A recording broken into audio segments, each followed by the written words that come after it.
Welcome back to What's Going On with Earl Ingram. I am joined once again by my good friend uh, and comrade. Can I use that verbiage? Comrade, so long as you don't spell it with a K. The one and only Sandy Williams. Hey, good morning to you, my friend. How you doing? I'm doing all right. Winter has come upon us, and we're all getting used to it. Well, let me ask you, Sandy. I've got the sniffles. You've got a little cold. We've been vaccinated, man. I thought we were supposedly immune from this stuff. No, no, it's good for us. It puts our immune system to just a little bit of work. We've got to have it doing something every once in a while, or otherwise it'll fail us when we really need it. That's my Yeah. theory. Well, let's put it this way. Having been vaccinated, what happens is supposedly we won't be as sick as we would normally be. Is that right? Is that it doesn't Yeah, vaccinations doesn't mean you won't contract anything. yeah, exactly. So that was, in fact, that was I think one of the fallacies during the pandemic was that vaccinations seemed to be getting sold as something that would make you absolutely immune, and then people began to get COVID, mild as it was, and they said, okay, well, I guess we don't need vaccinations then. It didn't help, but it probably did help, you know. Sandy, I asked you as I was thinking about and watching what's going on. You and I, a couple bluebeards, Um, and so we've been around and saw things in our government at different times. And I wanted to talk with you about the politics of 50 years ago and and where our nation was and contrast that with where we are today. Because where we are today couldn't have happened without what happened 50 years ago, could it? No, no. I mean, there's been a constant progression, and and in fact, part of what's happening today is this desire to take things back to what it was, with not in it to a predefined but an undefined time. Make America great again as a concept of returning to some earlier time, and and presumably that means an earlier time in people's memory. And it's true that today's time is different than prior times, and the world has evolved, and America has evolved, and certainly the political debate and the stridency of our politics has definitely evolved. So let's begin by 50 years ago. Well, I'm going to go back. I want to go back Further further than than that. 50 Okay. years because 50 years only gets us back to little post-Watergate, Yeah. 1975, and so you go back 75 years, you're into the post-World War II, Okay. Korean Yeah, War Cold kind of War. time frame. And there we have Ike Eisenhower comes out of being the World War II, the supreme Allied commander. Both the Democratic Party and the Republican Party courted him to run for president as their candidate in 1952, and I guess he flipped a coin and decided to be a Republican, and he won the election over a fellow named Adlai Stevenson, a U.S. senator from Illinois. But Eisenhower had 8 years in office, and it was 8 years of stability, 8 years of other than the McCarthy kind of stuff that was going on in the early 50s up through 53, and then maybe some of the John Birch craziness that was continuing from that, which was all about finding communists in the woodpile. But otherwise, it was very stable. We were in a post-World War II boom, manufacturing wise. Our economy was growing and burgeoning.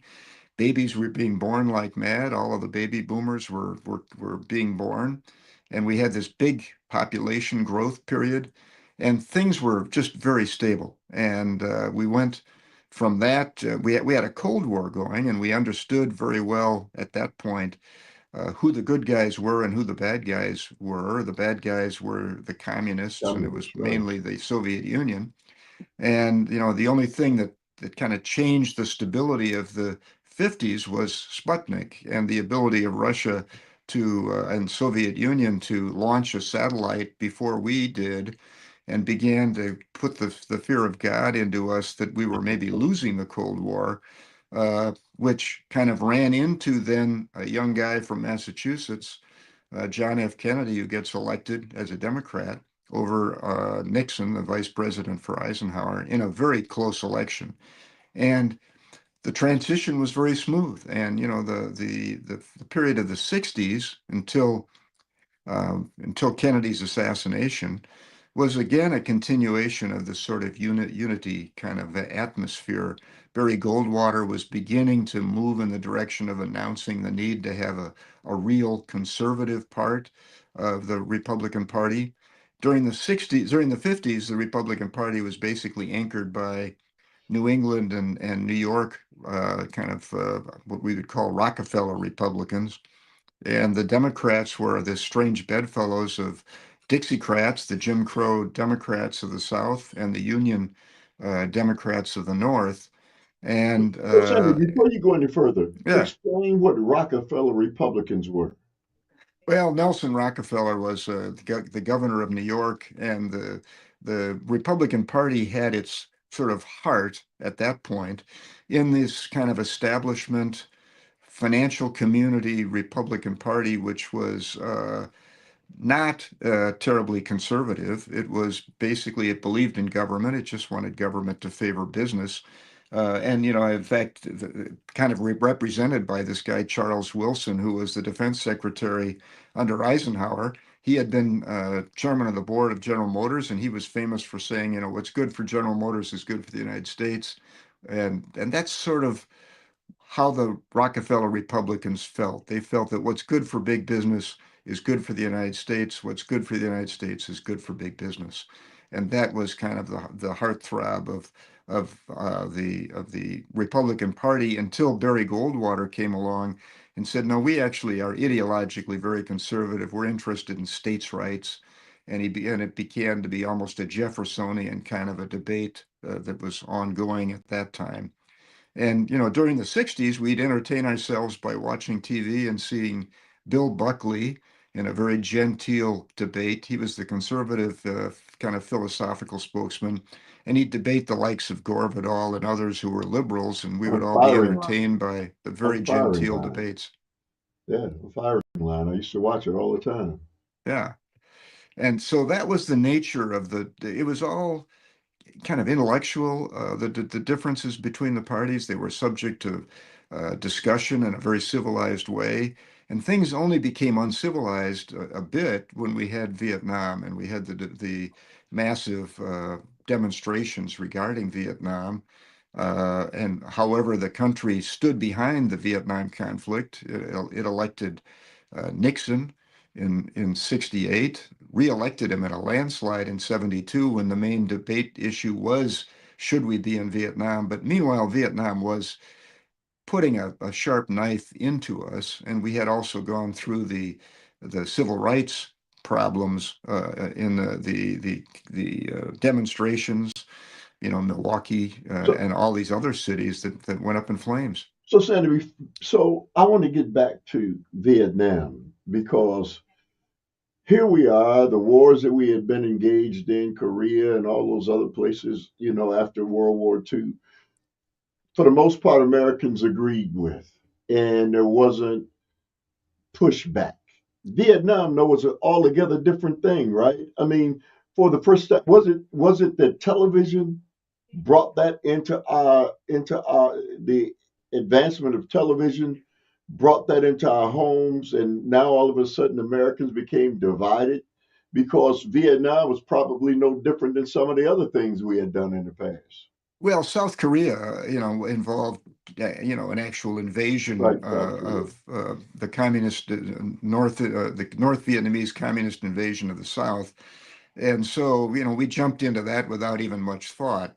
And then there was this hiatus, and we sort of crawled our way into the conflict in Vietnam when the French lost it in what was a colonial battle. It was an anti-colonial war, and when the French essentially lost the grip of their colony, the colonial hold on Vietnam, we decided that it was a communist movement that was doing it, and we sent advisors in, and we kind of edged our way into the conflict, ultimately with the Bay of Tonkin resolution, which gave the president the power to actually operate it as a war.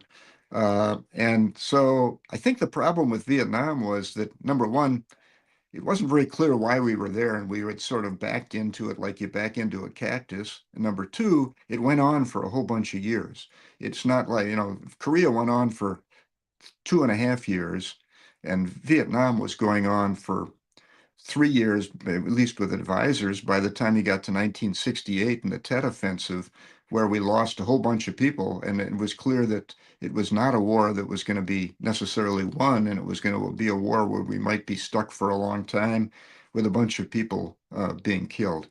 And so I think it became a different situation because many people in America, particularly the young people who were subject to the draft, had no comprehension of why we were there. But it divided the nation.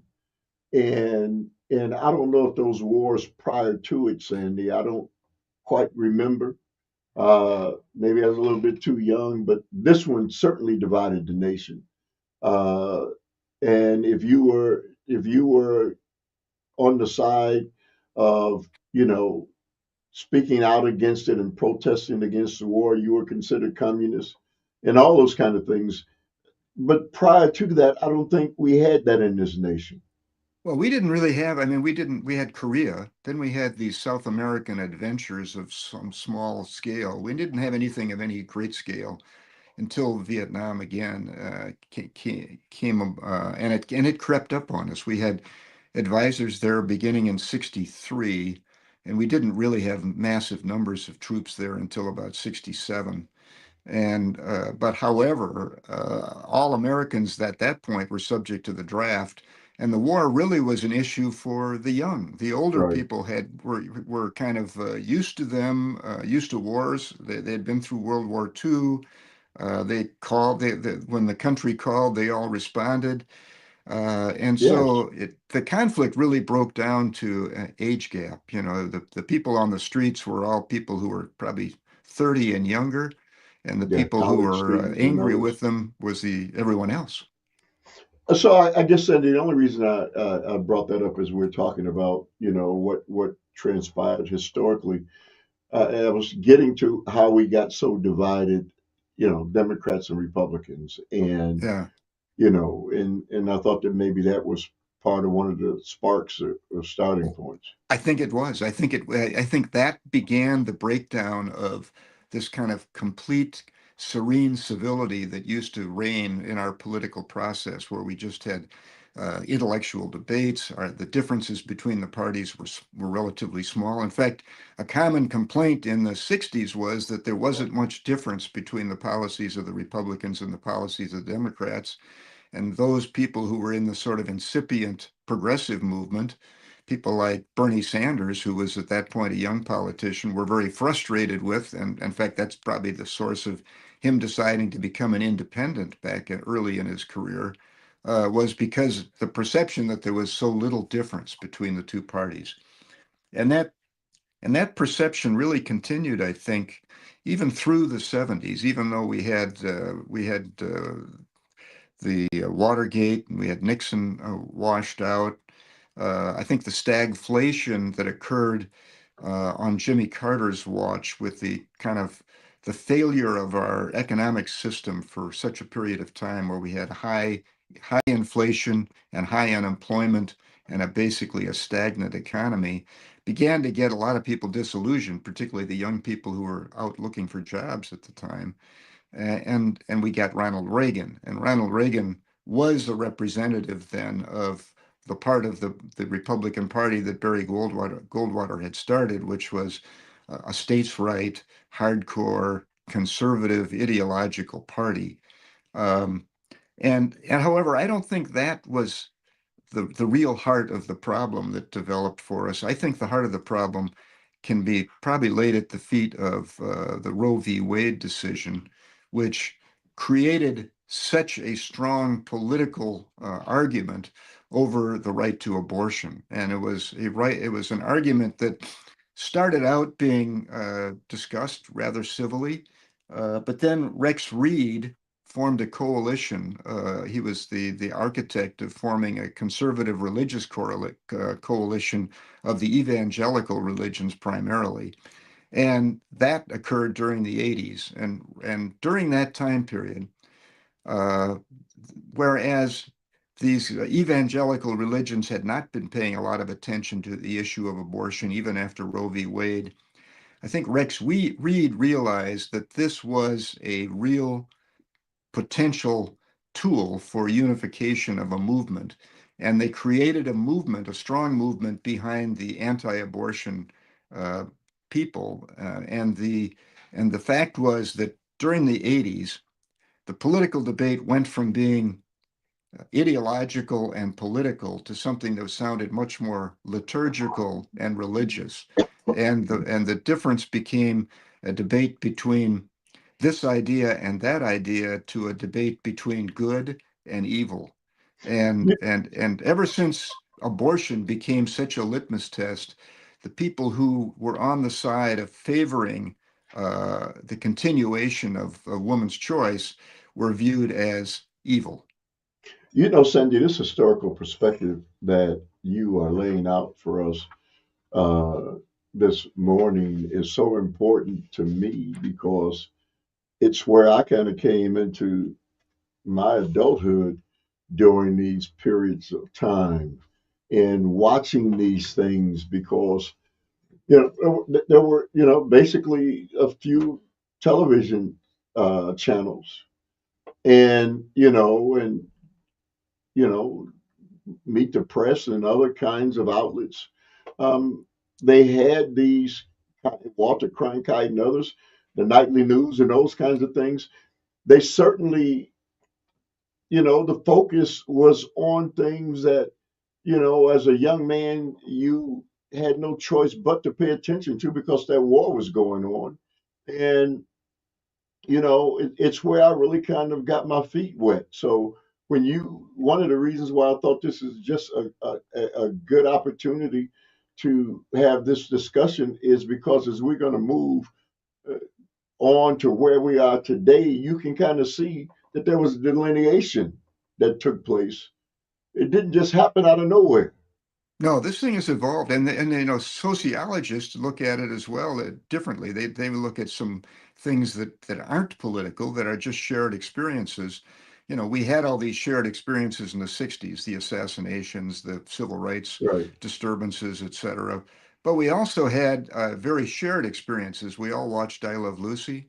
There were only Oh yeah. every city you were in, no matter what city you were in, there were at Ozzy most and maybe Harriet. three different TV networks. And so if you watched Ozzie and Harriet, you watched I Love Lucy, you watched Milton Berle, you Yeah, watched, right. everybody watched and Ed had the Sullivan. same Ed every Sullivan. night. People were sharing an experience in their living room with their families, but they were sharing that same experience with all of the families across the country. And when you got to work, people would talk the next day about what they had watched on TV because they were all watching the same thing. So And is so it safe to? we had Oh, very shared experiences as Americans up through the '90s, up until cable television, when suddenly instead of three choices or four choices, or when you had the UHF thing on the top of your TV and you could maybe have five channels, suddenly you had hundreds of channels and lots of different inputs to put into your sort of your evening uh, process of watching television. And slowly from the '90s on, these shared experiences that Americans had through their televisions has disappeared. And now, today, you could talk to whoever you want to at work, and you'd be hard pressed to find people who'd shared the same experience you did last night, uh, watching whatever it is you were streaming. Sandy, we were a more closely knit society, and for better or for worse, that's what we were. And I don't know, maybe at that point in time, I had issues and reasons as a young man um, that I thought things weren't the greatest, but clearly after where we've evolved to, as Trump says, he wants to go back. I don't, there's some aspects of going back that were good for I think, development of people, of relationships. But clearly there were some other aspects of it as well that Well, but the thing is, you can't go back to that. You can't go back to four channels. You can't go back right to I Love Lucy. You can't go back to the anything. situation we had. You can't. And some of it has to do with the tribalism. The fact is that the totem pole of society was very white in the 1950s and 60s, and um, the immigrant waves that we were experiencing at that point were all mostly still European, so that we weren't assimilating things that felt as different as things might feel today in terms of sociological. But I think that our capacity to deal with it, you went through in the 90s, you had Newt Gingrich, Speaker of the House, who was much more of a firebrand, much more of a conspirator in terms of trying to figure out how it is that he could make his party be a dominant party, and they hatched the idea of the state house, the focus of Republicans on state houses across the country. They've noticed and understood the potential for making it a urban versus rural contest. They looked at the demographics of religion and those who are religious, and the coalition, the Rex Reed coalition, became most important during the Newt Gingrich period. Uh, and then after that, the Tea Party. And so, we had a breakdown of what had been the politics of Republican politics and Democratic politics became much more the a function of special interest politics, with special interests like the Rex Reed conservative religious special interest, like the Tea Party special interest, the Norquist driven no more taxes concept. And these things became the dominant principles because they were simple, number one, and number two, I think because they smacked of liturgy rather than ideology. Sandy, I clearly remember when Ronald Reagan uh, came into office, and for whatever reason, there was this something about Ronald Reagan that my father and others, and we looked at Ronald Reagan as the beginning of something that wasn't fair and just. And you know, you go back all those years and you come back to today and you think about what Ronald Reagan did and what he was, is meager compared to anything that we've had since him. Um, but it just appeared to be something that was beginning, a profound change was starting to take place with Ronald Reagan. That was really nothing compared to what we're dealing with now. Yeah, I mean, Reagan was sort of an avuncular fellow. He was like everybody's wonderful grandfather. He'd Yeah. advertised 20 Mule Team Borax on TV on Wagon Train or whatever that show was. Yeah. And I used to and watch him in the everyone sort cowboy of knew movies. him. Yeah. And he'd done the bongo, yeah. And so everyone knew him from that context, and he was very good at putting on that air. And so I think he had sort of a likable quality to him. Um, and I would say that really, we can try to blame him because he did do a very good job of explaining to the American people that the enemy within that they should all worry about was big government. He was sort of the beginning of this, let's take apart the New Right. Deal, let's really get at it. And that had been an undercurrent for a long time in the Republican Party, but for Ronald Reagan, it became a driving force. Let's dismantle big government. That's the problem. I'm from Washington.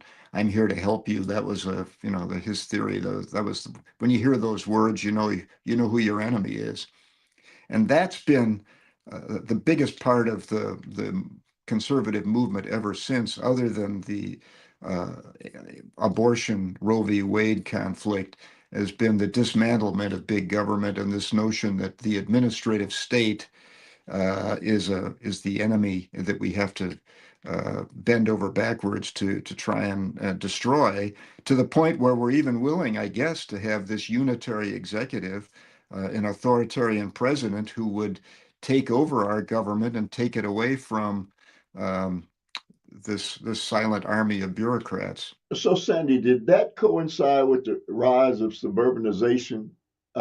Because I remember the suburbanization, uh, you know, part of things that took place, and I don't know why I seem to connect that to the time with Ronald Reagan, Well, or was it suburbanization really before then?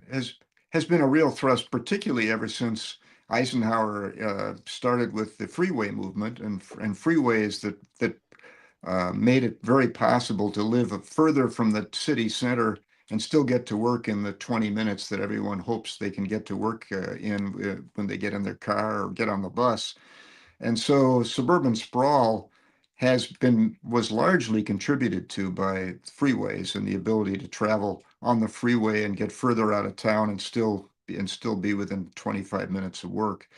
And that sprawl has had a very interesting sociological effect because it did isolate us from one another. When you live in a suburb, you live more isolated from the general community of the city in which you work, to the point where this urban versus suburban, urban versus rural conflict began to develop between suburbs. The people, almost all of who lived in those suburbs, were only thriving in the suburbs because they could drive down to the city to work. Then they'd go back to their suburb and stew and fester about what it is that was going on in the city that caused them problems. But it isolated us from one another in a way that hadn't really occurred prior to that time. So Sandy, so you mentioned the Tea Party, and I remember the Tea Party well, and so these were people who finally that decided that government, was the problem. I guess they took on that mantra that Ronald Reagan had ushered in, but Yeah, for the first time in a long time, they organized, and yeah. and and I remember um, they were able to bring pressure on elected officials, and elected officials had to respond to them. Well, Um, Grover Norquist had started this movement of no new taxes, but the basic underlying theory of the movement was let's strangle government of money so that it has to shrink. And we'll just take money wherever we can. We'll shrink it in every way we can. We'll make it very hard for them to raise taxes or to create any new taxes. And so that process over time will shrink government. And that turned into the mantra of the Tea Party. No new taxes, no taxes at all. Let's zero based uh, budgeting, and let's start over again and see what we can cut out of government. And so that, coupled with what had begun to be the gerrymandering prospects, the Republicans, since Grover Norquist, had realized that if they could take control of state houses, they could also uh, patch together districts for both not only the state political contests, but also the congressional contests, which might favor Republicans. Democrats and Republicans had always known that they could do this kind of gerrymandering, and it had always been done sort of surreptitiously by both parties when they had control of a state house. But it became a much more concerted and open and notorious kind of theory after Newt Gingrich, in which the theory was Republicans will concentrate on state houses, will concentrate on Supreme Courts in states, and we will reshape the political geometry and the architecture of these districts to lend us greater power. Once they'd done that, then primary contests became the important problem for incumbents in a district in which they were likely to win if they were the majority party in the gerrymandered district. And the and what the Tea Party demonstrated was they were pretty good at coming up with primary contestants.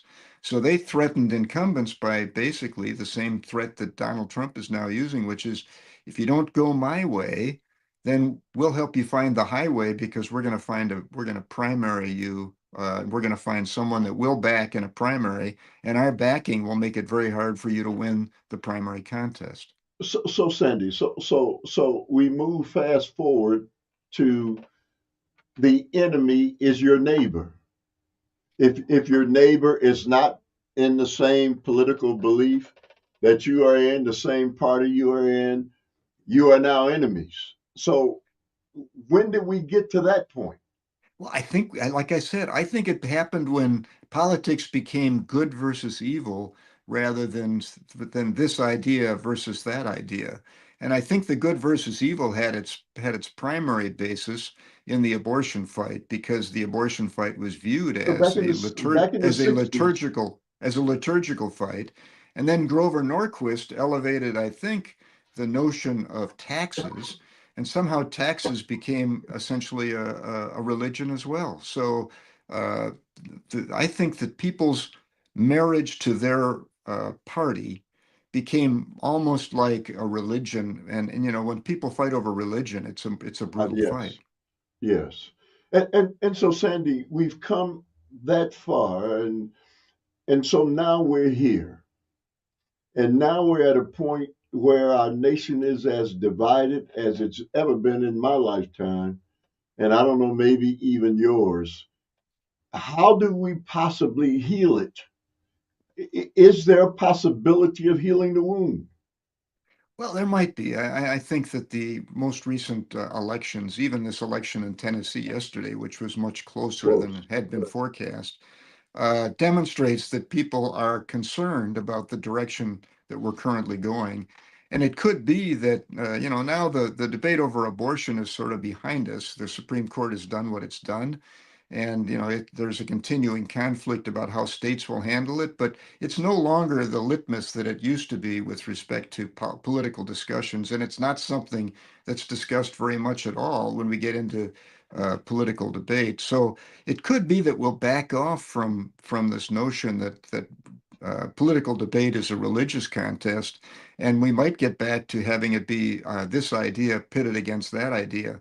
And when we get back to that, we'll be in a position where we can, as people, unify on deciding that there are overridingly important things. Some of those things might be a reaction to the direction we're seeing with respect to authoritarianism deployed in this country in ways that might be viewed as simply unacceptable, as well as being deployed in ways that are not necessarily beneficial to the economy other than to the very rich.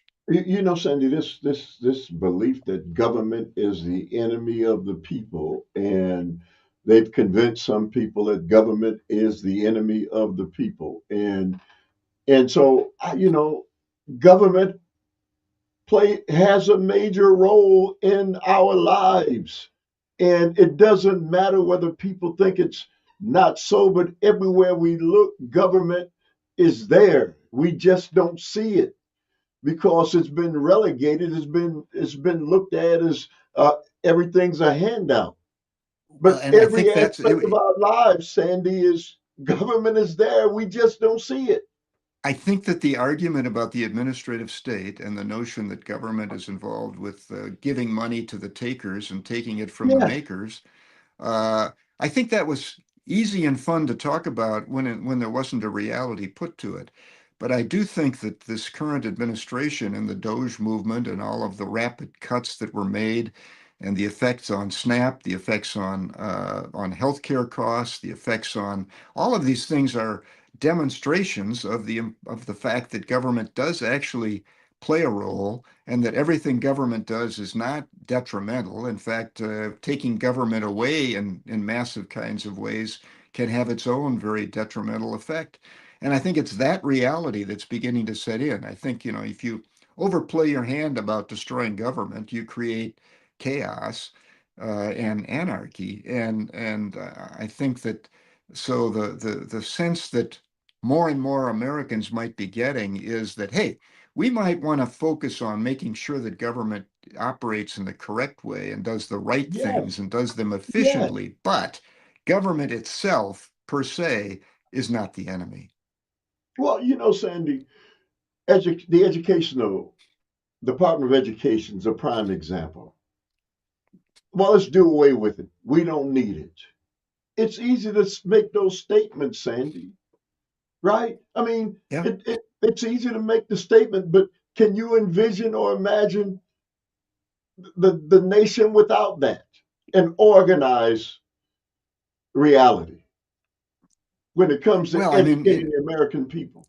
well, sure. And FEMA being properly funded and Yeah, properly right. handled to make sure that it actually is providing support. I just think that the reality of government is something that people have maybe taken for granted, based on the battle over it ever since Reagan, when it was identified as the enemy, and it was kind of easy to talk about because no one was really doing anything about getting rid of it. Both parties were continuing with the status quo. And so it became a theoretical discussion. And on a theoretical basis, it's fun and easy to decide that something is the enemy, and if you get rid of it, everything will be better. The real contest is decided when you start getting rid of it and you start deciding whether anything or everything is getting better. And so I think that this administration, in the sort of bull in a china shop approach to government, and a complete cynicism about the extent to which government requires competence. I mean, when you fire people across the board, regardless of their own competence, and are simply taking steps to strangle government. I think the impacts of that, to the extent they're felt by Tom, Dick, and Mary, will cause Tom, Dick, and Mary to get a more realistic view about government. You And know, I'm not one.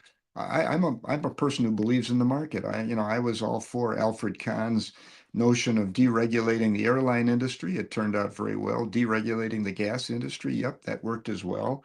I think markets are very wise in the way they do things, but I think that governments need to be there. Number one, make sure that markets work, and number two, to do the things that markets simply don't do.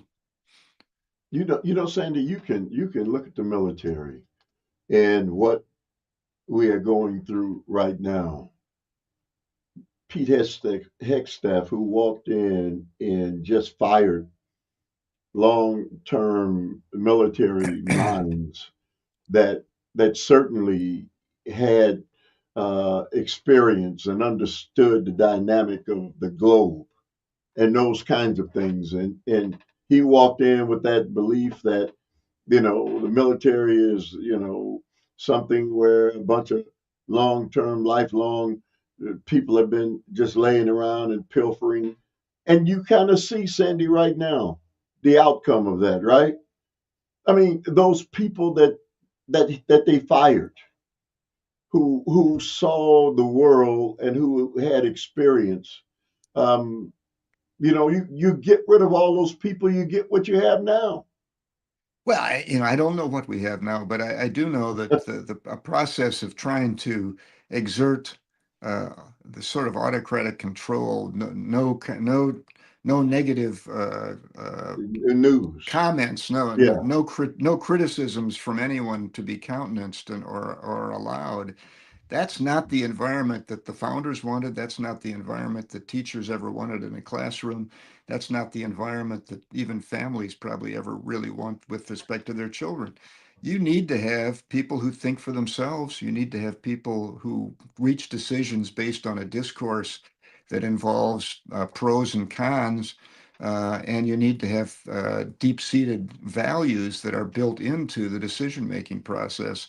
And I fear that what's happening now with the form of controls that are trying to be exerted, trying to find ways to shut up Senator Mark Kelly for making a statement, to try and exert the power of court martial over retired admirals and generals who might critique what it is that's going on by the military. This is all uh, something that I think the American public will watch and say, that's not the America that's not what I grew up in. That sounds more like the people that were the other side of the Cold War.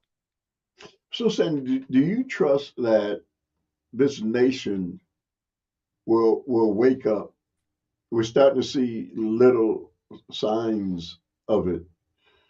we've seen certainly what has been transpiring over the last 9, 10 months. And, maybe 2, 3 months ago, we would have thought that there was no way it was going to, kind of fragment. Do you think that now maybe there's some hope that, this nightmare can come to an end and the American people will realize this is not what we want. This is not Well, good for us long to the term. extent that it's perceived as a nightmare. I mean, I think we have to understand the American public was fed up with the way things had been going. At least many people were. They wanted someone who would come in and make changes, would do things that weren't necessarily the way Washington had been working. Washington had come under the thumb of lobbyists and special interests and the large corporations, and someone needed to take them on. And so, to some extent, Donald Trump has demonstrated that people can do that. You can do that. Now the question is getting the person in office who's going to do the right things for the right reasons for the right people. But I think that we should understand that Trump rode a crest of anger and frustration, and it's what has permitted him to be in office as he is. He's a man of great energy. There's no question about that. He's done a lot of things willfully, and I think he's demonstrated that. And I think that the public will no longer have much patience with someone who gets in office and doesn't do much. The question is, what will that person do, and will they do the right things? So do you think we're going to have an extension? Let's say the Democrats get back in control. Do you think the Democrats then come in and do tit for tat and kind of undo the kind? Are we headed down that path again? Well, I think unless the Supreme Court does the right thing and starts to put some bridles on the ability of the president to issue executive orders that can accomplish all of the things that seemingly have been accomplished by these executive orders, we will end up with policies bopping back and forth from left to right, depending on who gets elected. And so, we need continuity, we need predictability in our government, and this notion that a president can issue hundreds and hundreds of executive orders on any issue, including tariffs that can raise billions of dollars from American citizens, or all of the other things that are currently being accomplished. If that doesn't get changed, then yes, whoever comes in power is going to use the tools of power that they are offered, and I think that that's the problem that the Supreme Court needs to think about and address. And it needs to think about it and address it right now while this regime is still in office, right? Not after the regime is gone. Well, yeah, I mean, the tariff decision is going to be a big and important decision, and the extent to which tariffs have been deployed the way they have been, is extraordinary, and it's a huge public policy, the kind of public policy that I'm sure our founders thought would be considered by, taken up by, and determined by Congress, and not by a single individual. But like I said, I think that you have to analyze what's going on without a lot of bias. And if you do it without a lot of bias, I think you can see that this individual has a great deal of energy, a great deal of will. He's definitely extended the reach and power of the executive office far beyond what people might have imagined, and and that won't ever change. That capacity of the president, office of the president, to behave in this fashion won't recede unless there are bounds, mets and bounds put upon it by presumably the Supreme Court. And if So, it if that doesn't happen, then the next incumbent is can be expected to exercise these powers. so Sandy, let me ask you this last thing because my fear, one of my fears, is as we go into the new year and people file their taxes and they realize that they're going to get a tax break. The average, you know, mom and pop are going to see more money because of this big, beautiful bill. Never mind for the average person, if they see $2,000 less, they're going to be thankful to see that. Um, do you think that's going to have any bearing on things when as the new year takes shape and people see a little more money in their pockets? Never I don't mind know. that they're paying, I think never that mind that they're paying more for things. I think it depends on whether they get uh, bigger tax refunds than they expected. I think that's the only kind of benefit that people experience. If they still owe money at the end of the year, they resent it. Doesn't matter whether they owe 100 or 700 or 7,000. Um, I don't know. That's obviously the cynical political view that you can throw some crumbs to the people at large, give them a couple of $100 and they'll smile, while the top of the top of the heap is taking home hundreds of thousands of dollars Right. more because of the tax cut. Uh, I just don't know. The fact is that this isn't a tax cut. This is simply a continuation of the tax cut that existed. So I don't think that they're going to see bigger refunds. I think that they're simply going to continue to see the refunds that they saw before. Well, Sandy, we'll leave it for there for now. Yeah. Uh, Always great talking to you, my friend. We'll be back at it in a short while. So thank you as always. Yeah. See you around. All right. That's Sandy Williams, and that's a wrap for what's going on with Earl Ingram.